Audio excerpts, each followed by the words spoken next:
தமிழகத்தை ஆளுகின்ற கட்சியாக பாட்டாளி மக்கள் கட்சி இருந்தால் விவசாயத்திற்கு மட்டும் 85,000 கோடி ரூபாய் ஒதுக்கப்படும் என பாமக தலைவர் அன்புமணி ராமதாஸ் தெரிவித்துள்ளார். திருவள்ளூர் மாவட்டம் ஆர்கே பேட்டையில் நடைபெற்ற பாமக கட்சி நிர்வாகியின் இல்ல திருமண விழாவில் பங்கேற்ற அக்கட்சியின் தலைவர் அன்புமணி ராமதாஸிற்கு தொண்டர்கள் உற்சாக வரவேற்பு அளித்தனர். இதைத் தொடர்ந்து பாட்டாளி மக்கள் கட்சி நிர்வாகிகளிடையே உரையாற்றிய அன்புமணி ராமதாஸ், தமிழகத்திற்கு மட்டுமல்ல இந்தியாவிற்கே நாம் பல சாதனைகளை செய்துள்ளதாக கூறினார்.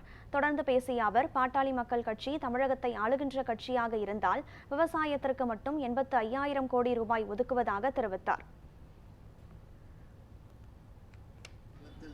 எந்த கட்சியும் சொல்ல முடியாது. பல சாதனைகள் ஆண்டு கொண்டிருக்கின்ற திமுகவோ இதற்கு முன்பு ஆண்ட அதிமுக கூட இது சொல்ல முடியாது. ஆண்டு கொண்டிருக்கின்ற திமுகவோ இதற்கு முன்பு ஆண்ட அதிமுக கூட இது சொல்ல முடியாது.